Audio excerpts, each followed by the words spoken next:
falava 3 palavras, fazia 3 movimentos sentadinha numa cadeira e a coisa acontecia. É impressionante. Bom, eu sou uma pesquisadora de dança já faz muito tempo, acho que mais de 30 anos eu sou uma pesquisadora de dança, e quando eu comecei com isso, na verdade a gente inventou essa profissão, porque não tinha pesquisa de dança forte na universidade, que a gente tem agora uma boa e forte pesquisa em dança na universidade, em nível de pós-graduação e também iniciação científica na graduação, que a graduação aumentou enormemente, né? Nós temos 46 graduações de dança no país atualmente, hoje em 2016. E eu fui ser pesquisadora de dança num órgão da Prefeitura de São Paulo que se chamava IDARTE e que tinha um arquivo multimeios, assim chamado multimeios, onde toda a produção das equipes de pesquisa era guardada. E tinha uma equipe de artes cênicas que trabalhava com dança, prioritariamente dança e teatro, e algumas vezes circo, performance menos. Quem fazia performance muito nessa época era a equipe de artes plásticas. E eu tive um segundo contato com a Maria Dushnis quando eu estava trabalhando no IDARTE. Qual foi o meu primeiro contato com a Maria Dushnis? Eu era adolescente e eu devia estar no ginásio, né? Naquela época era ginásio ainda. E uma colega minha, eu estudava aqui na Lapa, fazia balé. E fazia balé na Associação Cristã de Moços, no shopping Lapa. E era a Sônia Mello, uma professora que vinha da Escola de Bailados e do Balé da cidade de São Paulo. E eu comecei a fazer balé. E aí eu achava interessante e tudo, eu era uma menina jovem, mas não era uma menininha que estava começando a fazer balé. E também por conta dessa minha ligação com essa menina, uma prima, uma amiga delas conhecia Maria Dushnis. E aí elas foram. Eu lembro que quem levou a gente foi a mãe da Cristina, ou a mãe de algumas delas. E eu lembro de ter visto uma aula, mas o que mais me impressionou na casa da Dushnis, eu devia ter uns 13 anos nessa época, né? Garota, 13 para 14 anos no máximo, talvez um pouco menos, porque foi antes do colegial. Na virada, né? Uns 13 anos. Foi a casa dela, né? Porque era uma casa. A gente chegou, não tinha placa, não era um lugar comercial, como era o lugar onde a gente fazia as aulas, que era na Associação Cristã de Moços, dentro de um shopping center, quer dizer, era um lugar de comércio, onde tinha, lá não tinha placa, era um bairro residencial muito lindo, e a gente entrava na casa, no estúdio dela, por uma escadaria lateral à casa, e eu lembro que eu parei ali naquela escadaria, e ali a gente se descortinava um panorama maravilhoso, que é o Vale da Avenida Sumaré. Eu fiquei meio paralisada ali, e acho que aquilo para mim me chamou mais atenção do que a própria dança, né? E aí sim, o estúdio era completamente diferente, era um estúdio, uma sala só, que tinha portas que se abriam para um jardim. Quando eu comecei a pesquisar dança, no IDARTE, recém-formada na universidade, que eu sou graduada em Direito e imediatamente comecei a trabalhar com dança, eu sou graduada em Direito e quase me graduei em Ciências Humanas, Ciências Sociais, para onde eu fui estudar dança na antropologia, que era uma coisa que me interessava estudar dança, e eu achava que na antropologia tinha essa possibilidade de estudar. Eu fui até a Maria Dushnis, porque no IDARTE a gente fazia várias coisas com a dança. Primeiro, se assistia muita dança. Tinha um tal do anuário de dança, que era uma espécie de radiografia do panorama da dança da cidade. Então, tudo que tinha sido dançado, as fichas técnicas do que tinha sido dançado, e no final do anuário, que era da atividade profissional, tinha o anuário das escolas de dança. Eu vi lá na relação a escola da Maria Dushnis, que aí eu descobri que era na Rua Valença, porque eu não lembrava onde que era. Eu lembrava do panorama que a gente via de cima da escadaria. E aí tinha algumas coisas para fazer, algumas fotos para identificar, porque a gente, naquela época, sim, não tinha vídeo, então os espetáculos de dança eram fotografados em preto e branco, depois em slides, para a gente ter uma ideia da cor. Era um trabalho primoroso.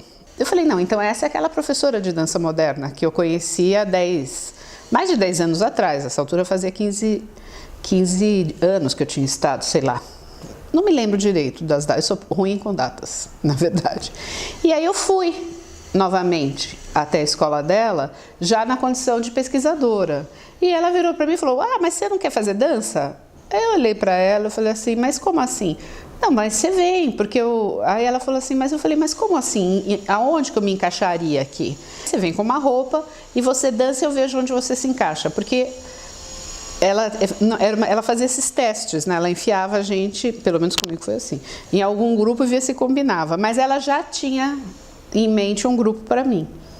E aí começa essa história da Maria, que a Maria não era só uma professora de dança, ela era uma analista de movimento. E movimento no sentido amplo, movimento humano, de como as pessoas se movem, como elas poderiam se mover, o que faria com que elas se movessem em outra direção, etc. Né? E aí ela me colocou num grupo, que era o das quartas-feiras, e aí foi que eu comecei a ter contato com ela semanalmente e dentro desse grupo. E era um grupo muito interessante. Então, no meu grupo estava a Marta Soares, que foi minha colega, né, de aula, estava a Márcia Bozon. Então tinha uma gente que depois virou bailarina, não é coreógrafa, bailarina, mas o meu interesse não era. O meu interesse era mais ter contato com uma área e com uma experiência que eu tinha tido quando eu era menor, com balé, que tinha sido, não é que foi difícil, mas eu percebi que aquilo não era a minha coisa, dançar não era a minha coisa. Eu gosto de dançar tudo, mas a minha coisa era observar movimento e fazer análise de dança. Mas eu tive uma outra oportunidade de um contato privilegiado com ela lá, que ela abriu turmas de dança educativa. Porque ela tinha uma proposta, ou um convite, ou não sei como é que surgiu, de introduzir dança nas bibliotecas distritais e nas bibliotecas infanto-juvenis. E aí ela abriu uma turma para formar gente para trabalhar. E aí eu falei, opa, vou entrar nessa história. Então, aí eu ia 2 vezes por semana no estúdio. E aí eu fiz, e cheguei a estagiar. Eu dei aula para criança dentro, com supervisão dela, no Centro Cultural do Jabaquara. Nesse projeto a gente trabalhava em duplas. E por que se trabalhava em duplas? Porque ela escolhia duplas de professores, ou de estagiários, no caso, que a gente estava fazendo estágio, que tinham movimentos diferentes entre si, para as crianças terem espelhamento diferente. Então, se eu, por exemplo, era direta e pesada, a outra tinha que ser flexível e leve, a preferência. Né? E aí eu estudei o primeiro bloco desse curso eu fiz. E num segundo momento, quando eu já deixei de frequentar as aulas, quando a gente foi fazer um livro chamado Dança Moderna, eu propus que um capítulo fosse com as mães da modernidade. Que aí eu fiz uma longa entrevista com ela, e acho que umas 3 entrevistas com a Renê Gumiel, que era mais esparsa. A entrevista da Renê Gumiel é composta de várias entrevistas. Da Maria, não.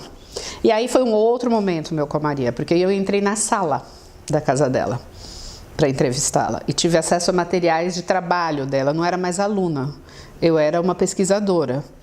Então eu tive um contato diferente, e depois teve um outro contato que, quando a Lenora Lobo, que foi minha professora e que eu vim a colaborar com ela em 2 livros, agora 15 anos atrás, mais para frente, quando ela veio do Laban Center, ela propôs, com o apoio da Maria Dushnis, uma lei para a dança no Brasil, que a dança seria disciplina. Isso é 1986, 85, eu tenho essa data.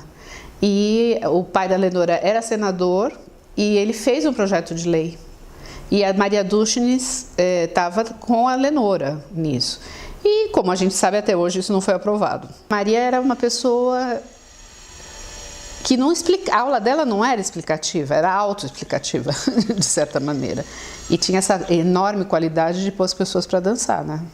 Todos os alunos dançavam. A gente tinha uma parte de aquecimento, uma parte de chão, uma parte em pé, mas tinha um momento no final que essa dança coral, o coro de movimentos, como modernamente a gente traduz agora, acontecia toda a aula.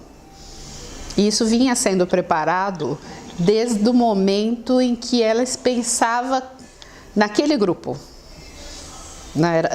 Ela tinha capacidade de fazer trilhas sonoras maravilhosas. E as trilhas sonoras tinham ligação com as dinâmicas do que ela estava preparando. Era uma coisa impressionante. A Dona Maria era uma pessoa que tinha grande sofisticação em tudo que ela fazia, mas ela tinha uma capacidade de tornar isso tudo muito corriqueiro. Né? Acho que é uma coisa dos gênios mesmo. Né? Então você está ali vendo aqueles diamantes brotarem da terra e eles falam, diamante, diamante, diamante, porque você colhe e vai brotar outros. É uma capacidade infinita de doação. Né? Tem tanto, não custa nada dar. Na verdade é isso, entendeu?